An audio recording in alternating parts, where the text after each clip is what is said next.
माथे पर चार भुजा नाथ को जिस प्रकार वसुदेव भगवान ने भगवान श्री कृष्ण को मस्तक पर विराजमान कर यमुना मैया पार कर जीव ब्रह्म की रक्षा का जब उद्यम कर ले तो आनंद अंतम हो जाता है। इस प्रयास की मूल अवधारणा क्या है? दर्शन तो कीजिए, आनंद भी लीजिए और समझिए भी।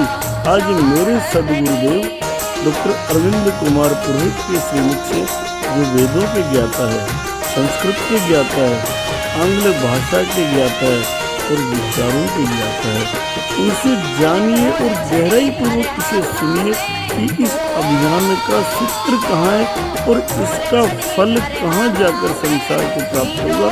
इसलिए आगे पीछे जो आनंद की बरसात है उसमें डूबिए और साथ में सदगुरुदेव पुरोहित सर की वाणी का आनंद लेते हुए इस विचार यात्रा का चरम समझने के प्रयास कीजिए। ये गाय की रक्षा का निश्चित सुदृढ़ और अनुपम प्रयास है। जय श्री राम, जय श्री। इस अद्भुत प्रयास की सफलता इस सत्य में निहित है कि हमारा मन, हमारी बुद्धि, हमारा चित्त, हमारा अंतःकरण सब एकाग्र होकर इस अभियान में लग जाए। और वो कब लग पाएंगे? जब हमें इसका सार तत्व पता होगा। इसलिए हम क्या करें? बंदहु गुरुपद कंज कृपा सिंधु नर रूप हरि। क्योंकि गुरु की पदरज का जो तिलक है वो सर्वोत्तम तिलक होता है। हमारे यहाँ जिस समय किसी घर से पिता चला जाता है तो जेठे बेटे को तिलक निकालते हैं ताकि परिवार वश में रहे। विवाह के समय दूल्हे के तिलक निकालते हैं ताकि उसकी धर्मपत्नी उसके साथ आनंद में रहे। और इसी प्रकार गुरु पद रज का टीका तब लगता है जब सारे ज्ञान हमारे भीतर समाहित हो जाए। इसीलिए बाबा तुलसीदास जी ने कहा है, बंदहु गुरु पद पदुम परागा सुरचि सुबास सरस अनुरागा। इसलिए भगवान चार भुजा नाथ के इस सत्य स्वरूप को, जो सत्यनारायण स्वामी है, जो जहाँ जाते हैं लक्ष्मी में रमण करते हैं, गांव में, घर में, मोहल्ले में चार भुजा नाथ की स्थापना होने का मतलब जय लक्ष्मी रमणा होता है। उनका ध्यान गुरुदेव के साथ करते हैं। मित्रों, भारतीय संस्कृति पूरे विश्व में एक अद्भुत संस्कृति है और इसी वजह से इस भारतवर्ष में कई विदेशी लोग आकर्षित हुए।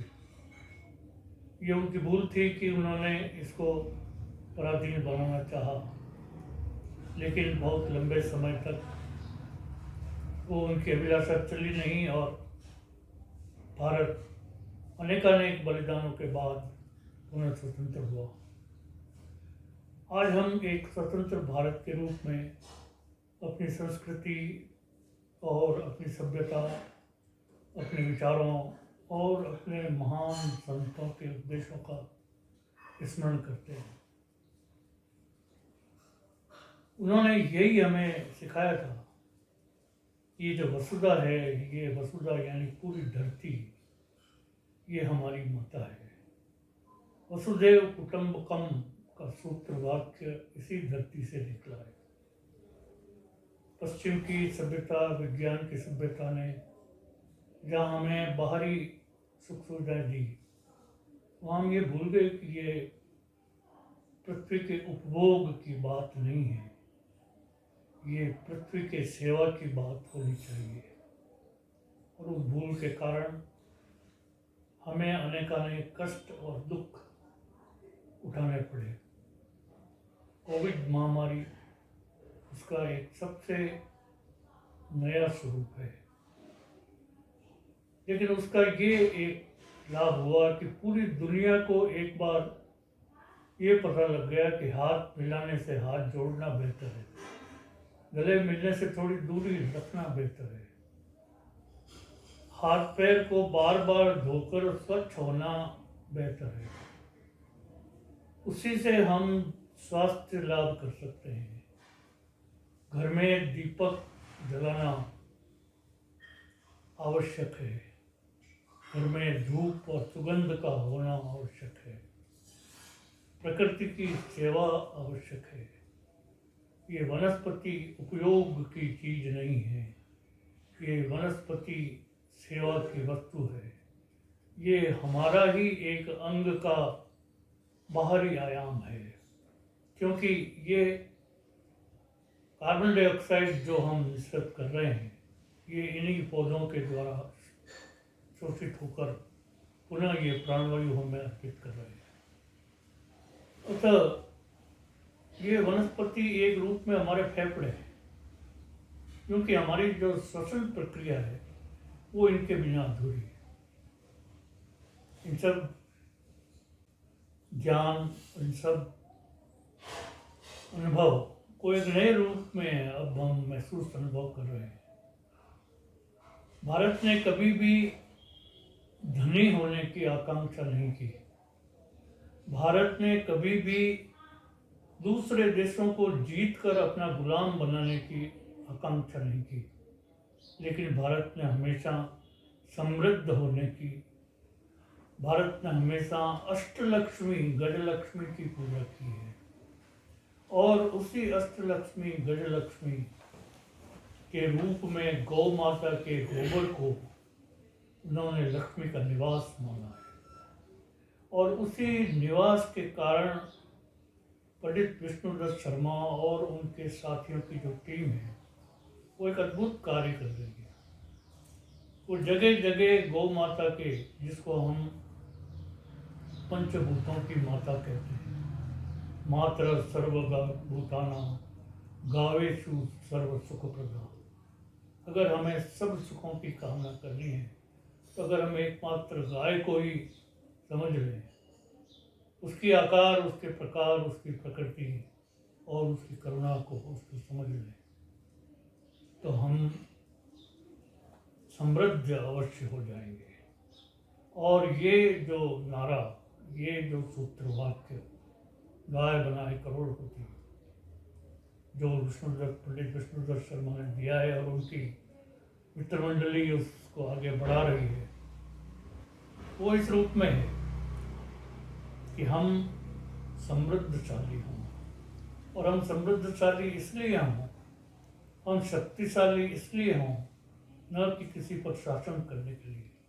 हम शक्तिशाली इसलिए हों, न कि किसी पर शासन करने के लिए, बल्कि हमारी शक्ति किस प्रकार से परोपकार में काम आए। जिस प्रकार से गौ माता अपने पांचों ही पदार्थ, जिसको हम पंचगव्य कहते हैं, मानव जाति और इस वनस्पति और सृष्टि के कल्याण के लिए निःसृत करती है, उसी रूप में हमें अपनी समृद्धि और अपनी शक्ति को इस जन कल्याण, इस माता पर्यावरण के यज्ञ के रूप में, पर्यावरण यजामहे के रूप में हमें अपना उपयोग करना है। इतना अद्भुत बात है कि जो ईश्वरीय शक्तियाँ हैं वही देव शक्तियों के रूप में बारंबार इस धरती पर प्रकट हुई है।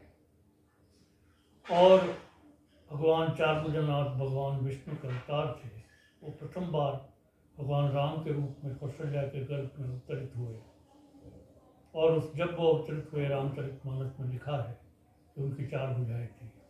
और उन्हीं चार भुजानाथ को स्मरण करते हुए आज ये जो विशाल कैलेंडर और एक चित्र और छवि पंडित विष्णुदत्त शर्मा और उनकी मित्रमंडली उस कार्य को आगे बढ़ा रही है। आज वो मेरे घर पर भी उसका आगमन हुआ है। मैं हृदय से उनका स्वागत करता हूँ और स्मरण करता हूँ कि वो देव शक्ति जयमल सरकार और कलाजी राठौर उस अकबर के युद्ध में उन्होंने इस चतुर्भुज रूप का प्रदर्शन किया था। और उसी चतुर्भुज रूप को हम देव शक्ति के रूप में भी हम पूजित करते हैं। वही चतुर्भुज रूप ईश्वर शक्ति है, वही चतुर्भुज रूप देव शक्ति है, वही चतुर्भुज रूप लोक शक्ति है, वही चतुर्भुज रूप मानव शक्ति है। जो व्यक्ति मानव की सेवा के लिए अगर तत्पर है तो वो दो भुजाओं वाला नहीं है, वो चतुर्भुज हो जाता है। दो भुजाएं देव शक्ति के रूप में उसके साथ हो जाती है। और उसके सहस्त्र रूप बनकर वो इस संपूर्ण विश्व, इस ब्रह्मांड पर इस चतुर्भुज रूप के रूप में छा जाता है। और उसके पश्चात इस विश्व का सर्वमंगल की कामना होती है, मंगल और कल्याण होता है। इन सब शुभ विचारों के साथ इस अभियान की शुरुआत इस नवरात्र के साथ हुई है। और इस तस्वीर, इस गौ बनाए करोड़पति के साथ जो गोबर की मशीन का आविष्कार हुआ, गोबर के द्वारा अनेकानेक उत्पाद बने, पंचगव्य उत्पाद बने, पंचगव्य औषधियाँ बनी। गौ माता की सांस्कृतिक छवि की पुनर्स्थापना के लिए जो प्रयास चल रहा है, उसके साथ एक अनूठा प्रयास है 1.25 करोड़ राम मंत्र के जाप का। और वह 1.25 करोड़ के राम मंत्र का जाप अपने आप ही विस्तार लेता हुआ एक संकल्प जो 1.25 करोड़ के साथ आरंभ हुआ था, वो संभवतः 30 करोड़ तक पहुंच चुका है। और न जाने वो कितने करोड़ और कितने सहस्त्र और कितने अरब संख्या में पहुंचेगा, ये तो भगवान राम ही जानते हैं। मेरी इस अवसर पर शुभकामना है और प्रसन्नता का कोई पारावार नहीं है। इस अभियान से एक बहुत छोटे रूप में इसमें मैं जुड़ रहा हूँ। और आज के इस शुभ अवसर पर आप लोग यहाँ पधारे हैं, इस छवि को आप लाए हैं, गोबर के दीपक आपके साथ हैं।